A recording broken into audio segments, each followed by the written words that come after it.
widower with his little children, Hansel, his son, and Gretel, his daughter.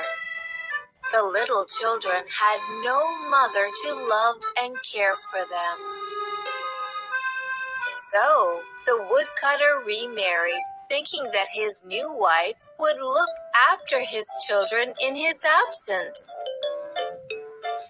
But their stepmom was a heartless and evil woman.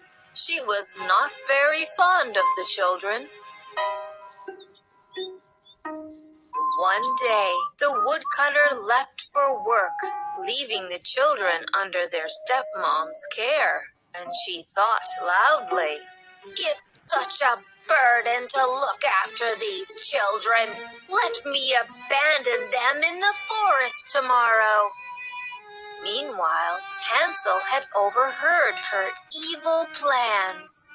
"Looks like our stepmom is not very fond of us. Will she really leave us in the forest?" With a plan in mind, Hansel quickly collected some shiny stones lying around the house and went to sleep. Early next morning, the stepmom woke up the children. "Your father is away, so let me take you both to the woods to pick some berries." Hearing this, Gretel was excited, but Hansel knew something was fishy.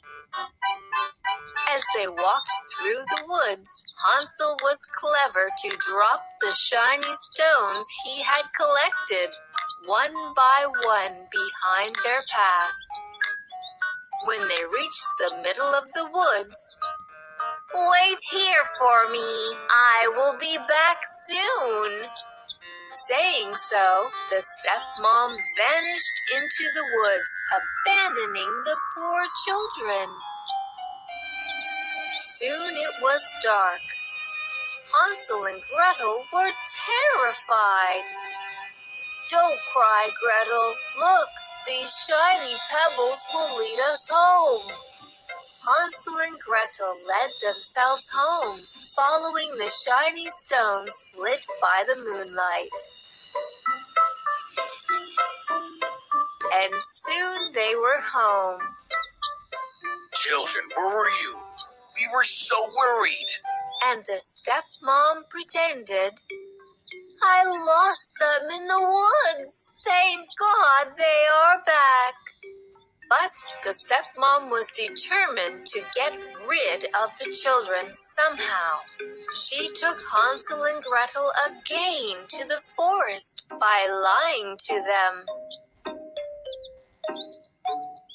"Your father is waiting for us in the woods.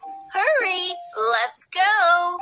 This time, Hansel had no time to pick any shiny stones.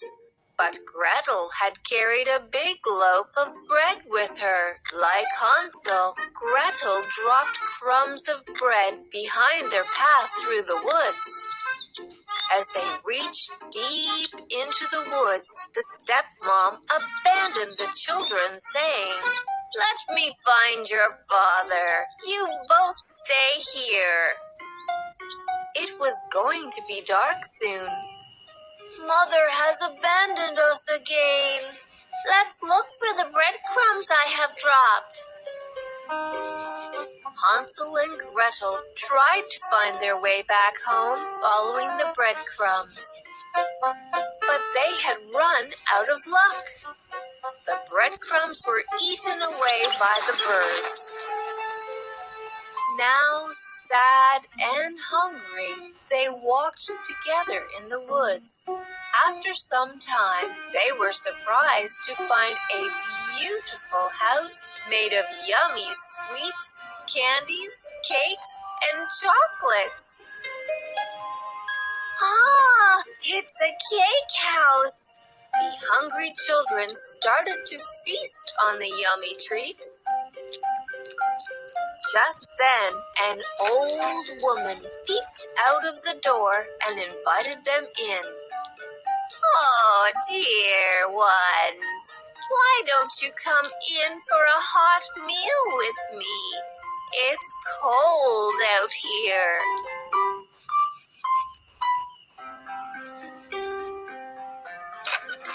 But what?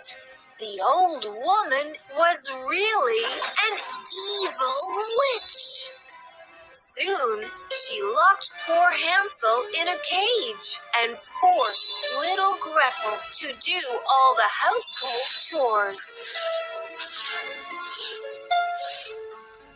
Early morning, the witch started to boil water in a big cauldron.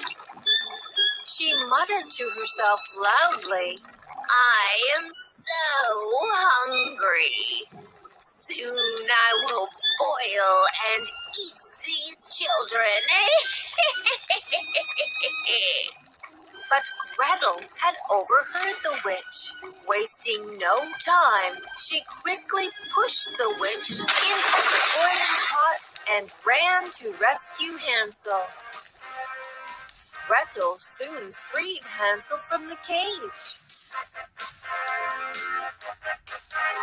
The children quickly collected some gold coins from the witch's house and ran out of the house. Hansel and Gretel wandered in the woods and were just lucky enough to find their father cutting wood nearby.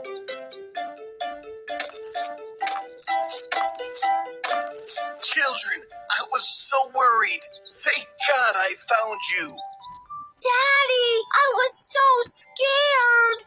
As they walked home, Hansel and Gretel told their father of all the misdeeds of their stepmom, abandoning them in the woods, and how they had escaped from the evil witch. The cruel stepmom was soon out of their lives. Thereafter, Hansel and Gretel lived very happily with their father as one happy family.